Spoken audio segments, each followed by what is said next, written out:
Hello Haldwani 91.2 FM के सभी सुधी श्रोताओं को मेरा प्यार भरा अभिवादन।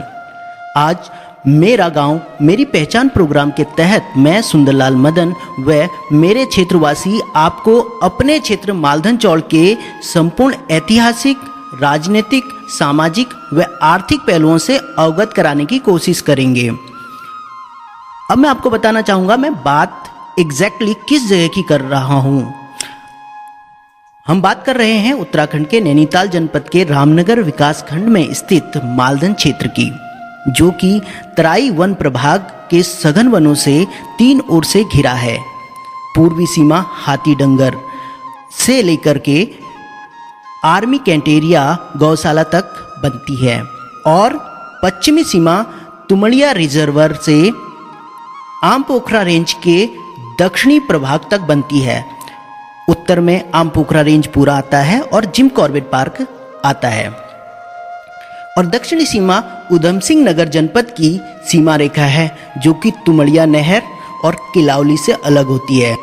इस तरह से हम कह सकते हैं वर्तमान में नैनीताल जनपद का अंतिम ग्रामीण क्षेत्र मालधन चौड़ है। अब मैं आपको बताना चाहूँगा कि मैं मालधन को मालधन क्षेत्र क्यों कह रहा हूँ। असल में इसे कहना चाहिए मिनी उत्तराखंड। क्यों? मदन शिल्पकार जी से सुनते हैं, जो कि प्रधानाध्यापक हैं। अल्मोड़ा से भी लोग बसे हैं, यहाँ पर पौड़ी गढ़वाल से भी लोग बसे हैं, यहाँ पर कुछ लोग पिथौरागढ़ थल साइड के बसे हैं, कुछ शेरा घाट साइड के बसे हैं, कुछ बागेश्वर के बसे हैं, तो कुछ अल्मोड़ा के क्या नाम नैनीताल के बसे हैं, कुछ चमोली गढ़वाल के बसे हैं। ठीक है, बैजरो सिंधखेत और जो ये गैरसैंण एरिया है खनसर पट्टी, वहाँ के लोग यहाँ बसे हैं। मेरे संदेश है मालधन चौड़ वासियों को कि सब भाईचारे से रहें और अपने बच्चों को शिक्षा की तरफ ध्यान दें, रोजगार की तरफ ध्यान दें। अगर हम 2011 की जनगणना के अनुसार बात करें तो वर्तमान में यहाँ 15,868 मतदाता हैं। कुल जनसंख्या 50,000 है। जनसंख्या घनत्व 145 लोग प्रति किलोमीटर, साक्षरता दर 80% कि यहाँ 7 राजस्व ग्राम हैं, 14 वन ग्राम हैं और इस तरीके से कुल ग्रामों की जो संख्या है 21 है। और इसी बात को बलदेव सिंह भारती जी से सुनते हैं, जो कि एक स्वतंत्रता सेनानी भी हैं और एक वरिष्ठ नागरिक हैं मालधन क्षेत्र के। अब जहाँ तक मालधन चौड़ की बात है तो इसमें 7 ग्राम तो है ही। हाँ। इसके साथ साथ कुछ उपग्राम भी है और यहाँ पर 85% जनसंख्या हिंदू शिल्पकारों की है और 10% ओबीसी हैं और 5% जनरल हैं। वर्तमान में इसका क्षेत्रफल 324 वर्ग किलोमीटर है। अब इतिहास के परिदृश्य से मालधन को देखें तो तराई भाबर की ये समृद्ध भूमि में से एक रही है, जिसका उपयोग हर काल, हर समय, हर जाति, हर समुदाय और हर राजवंश ने किया, जिसके पर्याप्त सबूत साक्ष्य इस भूमि के गर्भ से प्राप्त होते हैं। तराई भाबर की इस समृद्ध भूमि के निर्माण की बात करें तो इसके लिए हमको ढेला नदी का शुक्रगुजार होना चाहिए, क्योंकि संपूर्ण तराई भाबर का निर्माण नदियों के द्वारा लाई गई मिट्टी द्वारा ही हुआ है।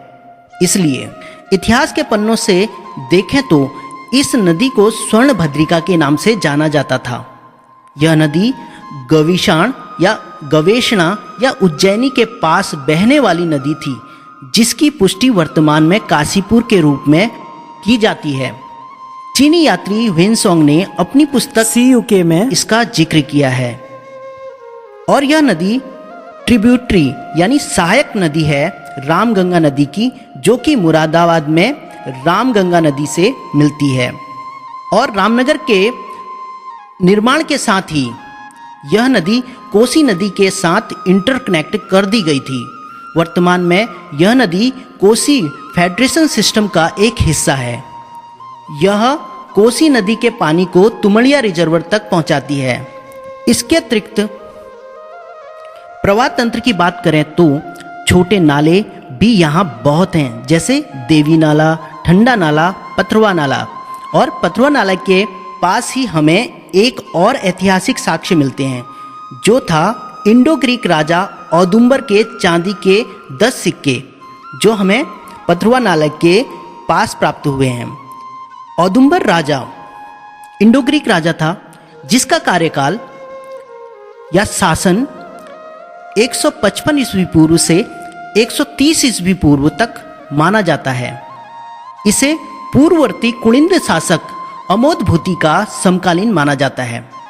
इसके विषय में अतिरिक्त जानकारी प्रत्यक्षदर्शी प्रेमलाल जी, जो कि पेशे से पंडितगिरी करते हैं, से मिलती है, जो कि पटरानी के रहवासी हैं। जब हम जंगल में कटान में गए थे तो रामनगर पश्चिम में वन प्रभाग में हाथी डंगर एक चौकी है। उस चौकी के 46-47 के प्लाट नंबर कंपाउंड नंबर 46-47 के दौरान एक 300 एकड़ नाम का प्लाट था। हाँ। उस प्लाट में यहाँ से जो हमारे साथ वो लोग गए थे, 2-3 लोगों को वहाँ पर पुराने जो मुगल साम्राज्य से पहले के चांदी के रुपये मिले, जो जंगल में फायरलाइन प्लाटों के बीच में खाली जगह फायरलाइन होती है, उस फायरलाइन में वो दिखाई दी। और उसमें हमारे गांव के एक पनीराम नाम के लड़के को $3 मिले, 3 रुपये मिले।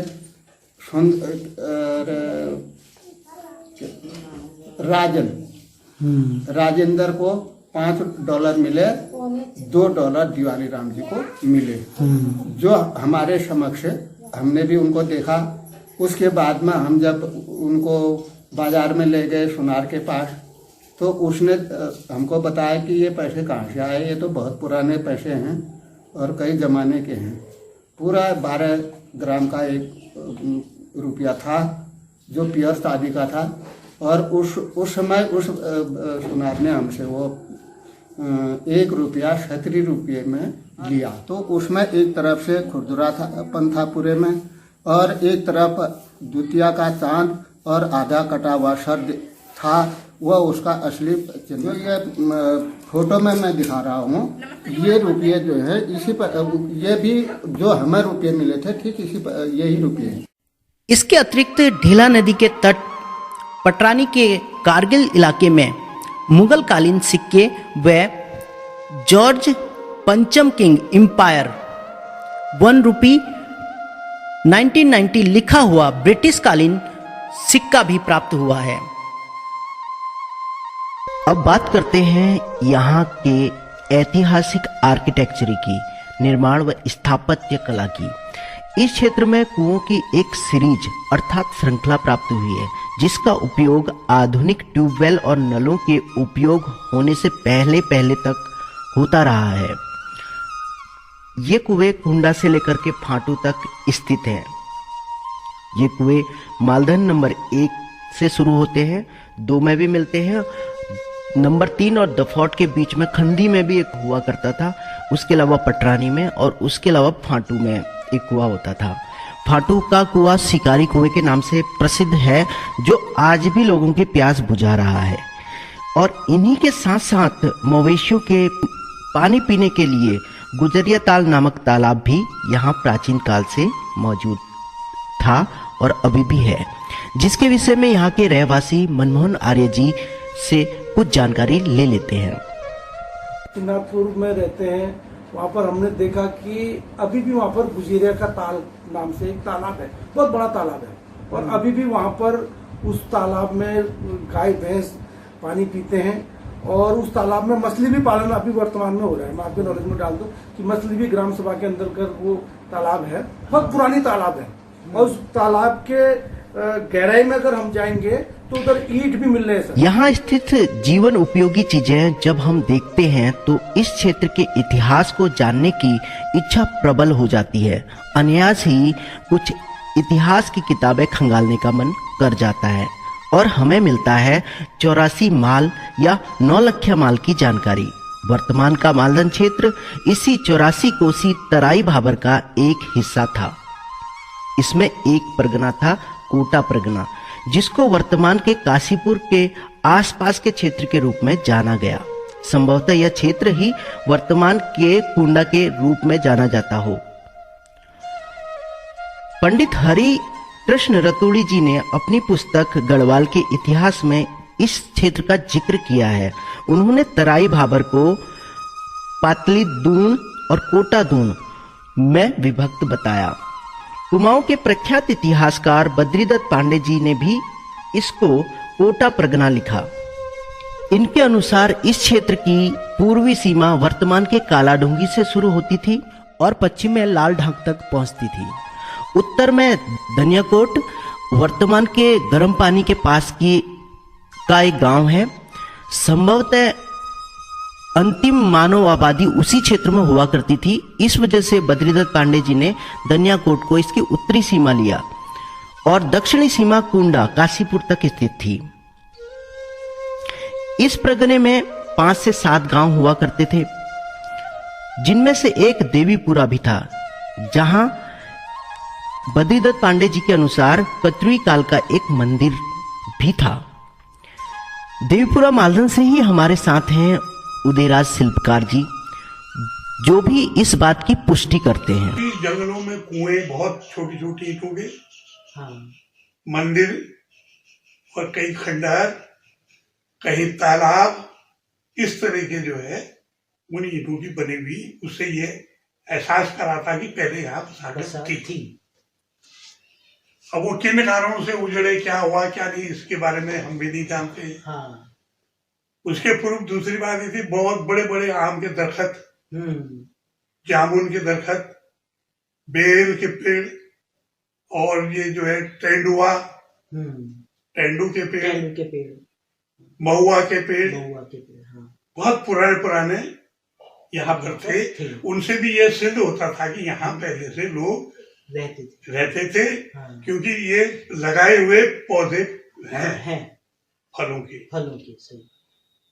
इसे ये प्रतीत होता था यहाँ पहले भी आबादी थी। हाँ। और वो किन्हीं कारणों से उजाड़ गई।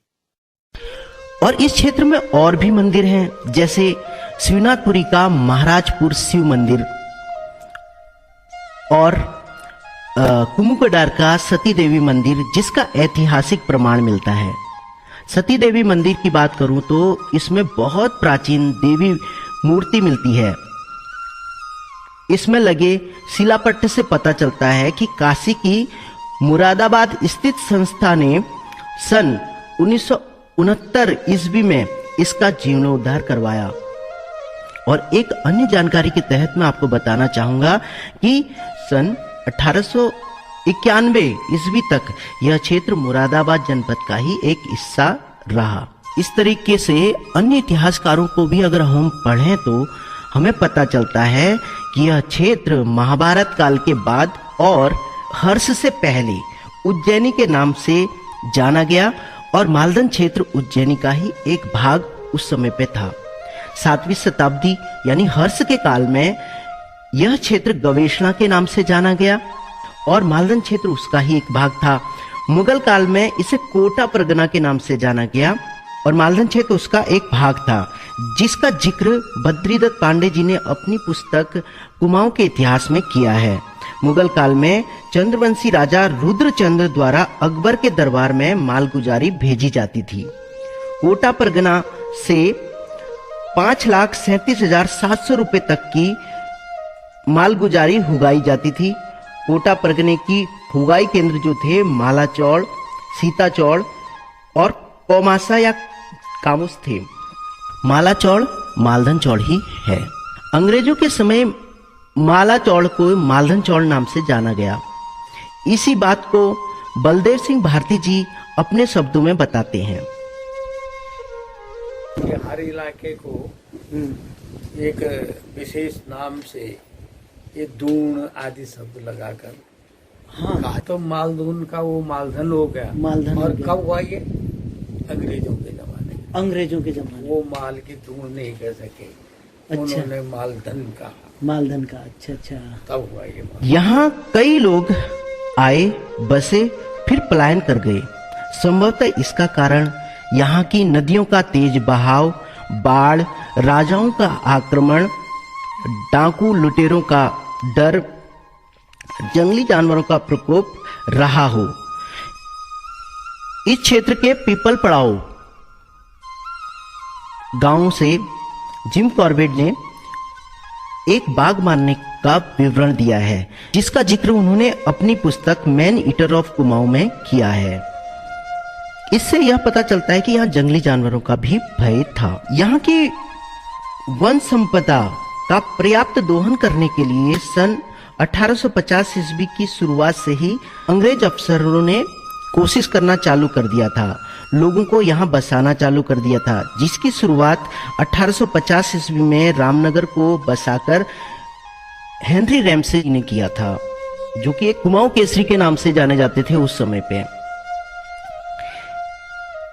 इसके बाद भी हेनरी रैमसे ने ही इस घटना को पुनरावृत्ति करने की कोशिश की, लेकिन वो पूरी तरीके से असमर्थ रहे। इस बात का भी जिक्र जिम कॉर्बेट ने अपनी पुस्तक मेरे हिंदुस्तान में रॉबिन हुड ऑफ इंडिया नामक शीर्षक वाले चैप्टर में किया है। उन्होंने बताया कि हेनरी रैमसे ने नए गांव के पास कुछ लोगों को बसाने के लिए पहाड़ से बुलाया, लेकिन उनमें से कुछ ही परिवार बच पाए और ज्यादातर लोग मलेरिया के बुखार के कारण मर गए थे। इसके बाद वो लोग भी यहां से छोड़ करके चले गए थे। उस समय पे मलेरिया को भाबर का बुखार नाम से जाना जाता था, इसलिए अंग्रेज लोग यहाँ की वन संपदा का दोहन कोयले बना करके, यहाँ के साल सागुन के वृक्षों को बेच करके किया करते थे और यहाँ के चरागाहों से टैक्स लेकर के करते थे, जिसकी वजह से लोग कुछ समय तक के लिए ही यहाँ जाते थे और वापस आ जाया करते थे। इस बात को किशोरलाल जी भी बताते हैं, जो कि महर्षि दयानंद सरस्वती शिशु मंदिर के संस्थापक हैं। तो प्लेन्स से जानवर चराने के लिए यहाँ पर आते थे, क्योंकि चौड़ था। हाँ। तो पिताजी लोग, दादाजी लोग बताया करते थे कि यहाँ पर जो प्लेन्स के लोग गाय भैंस पालते थे, वो एक यहाँ पर आकर के क्योंकि पानी वगैरह मिल जाया करता होगा, तो अपने जानवरों को चरने के लिए चारा बहुत अच्छा होता था। तो चौड़ भी था, पेड़ कम थे तो चारा अच्छा होता होगा, तो वो लोग यहाँ पर आकर के बसते थे और कुछ समय यहाँ रहते थे, फिर अपने वापस चले जाते। अब बात करते हैं स्वतंत्रता के बाद मालधन के इतिहास की। आजादी के बाद नैनीताल जनपद के विधायक हुए माननीय खुशीराम जी, जिन्होंने लखनऊ विधानसभा में मालधन की स्थापना का प्रपोजल प्रस्तुत किया, जिसमें इनके सहयोगी थे खुद मुख्यमंत्री गोविंद बल्लभ पंत जी। प्लानिंग इतनी सुव्यवस्थित थी कि प्रपोजल पास हुआ और 14 नवंबर सन 1956 में डिफॉरेस्टेशन का जियो निकला और 3300 एकड़ जमीन डिफॉरेस्ट होने लगी और मालधन में स्थापित हुआ पीएलजी कैंप। पीएलजी कैंप मतलब प्लानिंग कैंप। और यहाँ पीएलजी कैंप स्थापित करने के लिए जो अंग्रेज अफसर आए थे, उनका नाम था मिल्टन। इनकी निगरानी में मालधन बसना शुरू हुआ। इस बात की जानकारी यहाँ के लोग आज भी देते हैं, जिनमें से हैं मदन शिल्पकार जी। गाँव तक 1 साल 1.5 साल में सब मालधन चौड़ बस गया था और सरकार ने उनको एक कमरा, 5 एकड़ जमीन, एक सरकारी मकान और हल बैल भी दिए जुताई के लिए और 100 बाई 50 का उनको जगह दी, अलॉटमेंट किया। और जो टोटल भूमि थी मालधन चौड़ में बसने के लिए वो 3300 एकड़ थी। और साथ साथ ही शुरू हुआ बाढ़ से इस क्षेत्र को बचाने का काम, तुमड़िया डैम का निर्माण का कार्य, जिसके लिए भी इसी 3300 एकड़ जमीन में से भूमि निकाली गई थी, क्योंकि ये भी बहुत जरूरी था। डैम बनने के बाद भी लोगों ने यहाँ से पलायन किया, जिसके बारे में यहाँ के प्रत्यक्षदर्शी बताते हैं। मेरे पूज्य पिताजी जिन्होंने मुझे इस वीडियो में बहुत सहयोग किया है, मदन लाल जी। 1965 में ढेला नदी में बाढ़ आई थी। हम उसमें बहुत छोटे छोटे थे और सुबह सुबह से पानी ढेला नदी में पानी भर गया था और जलमग्न हो गया था, सारे खेतों में पानी आ गया था। तो पानी घरों में बहने लगा और हम लोग अपनी जान बचाने के लिए स्कूल के छतों में अपने वो करा कई दिन तक हमने, जब तक पानी सूखा नहीं तब तक हम वो ऊंचे ऊंचे स्थानों में रहे। वह किशोरी लाल जी। जब बाढ़ आई ढेला नदी में तो नंबर 7 के सारे खेतों में, नंबर 6 के खेतों में, गोपाल नगर और आनंद नगर जिसे कहते हैं, पीपल पड़ाव में पानी भर गया, रेत भर गया खेतों में। तो लोगों ने यहाँ से डाइवर्जन किया, पलायन किया, पटरानी में जाके लोग बसे। कोसी फेडरेशन सिस्टम से कोसी के पानी को ढेला व खंडी के माध्यम से तुमड़िया जलाशय यानी रिजर्वर तक ले जाने का काम जब संपन्न हुआ, तब यहाँ का जलतंत्र सुदृढ़ हुआ। जब जलतंत्र सुदृढ़ हुआ तो तब जाकर के यहाँ जनजीवन बहाल हो पाया। लेकिन एक बड़ी चुनौती फिर भी लोगों को फेस करनी पड़ी, वो थी मलेरिया की। मालधन के बसने के 10 से 15 साल तक मलेरिया का प्रकोप बहुत बढ़ा। बहुत लोगों को मलेरिया के बुखार आए। मलेरिया जब बिगड़ जाता था तो टाइफाइड बन जाता था। इसके इलाज के लिए सरकार की ओर से कुछ लोग आते थे, घर घर आकर टीकाकरण करते थे और कुनीन यानी मलेरिया की गोली दे जाते थे, जिनको खाने के बाद हाथ पैर टूट जाते थे, लेकिन बुखार हट जाता था। बाद में लोग डर कर छुपने लगे। लोगों को देखकर जोत की दवाई बांटने के लिए वहां आते थे।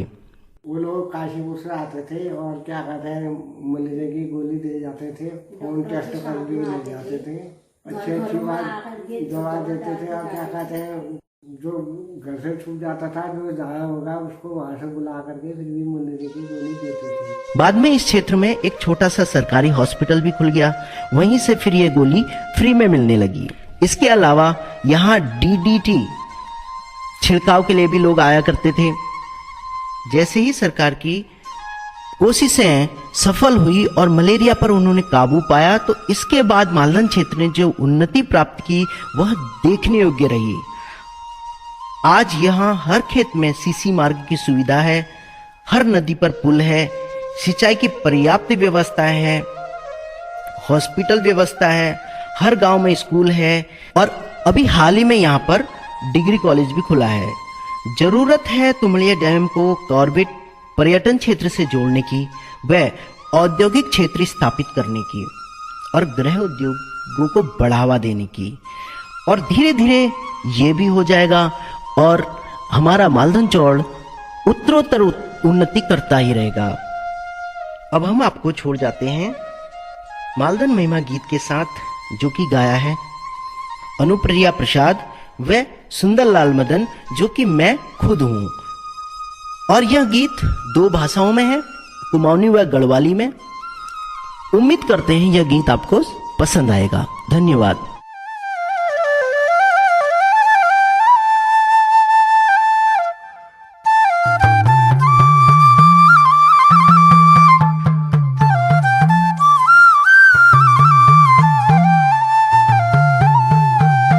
उपजो मटचा यकचा भरपूर पाणी, उपजा मट छो याछो भरपूर पाणी, अन्नु गोण की ये की रीत पुराणी, अन्न गुण की ये की रीत पुराणी। भलु भलु प्यारो मालधन मारू, भलु भलु प्यारो मालधन मारू, उत्तराखंड देवधाम में या जीवन सज जा खेत खलियान में, यक जीवन सज दूं खेत खलियाण मां, या जीवन सज जा खेत खलियान में।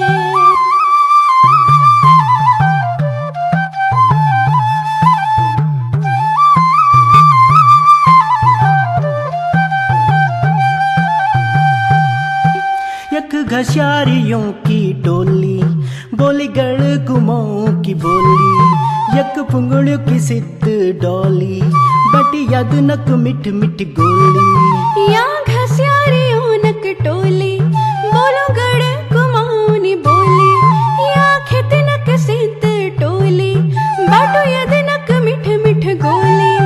यक मन रम दूं तन रम दूं, यक मन रम दूं तन रम दूं, छोट बड़ हर एक काम में। या जीवन सज जा खेत खलियान में। यक जीवन सज दूं खेत खलियाण मां, या जीवन सज जा खेत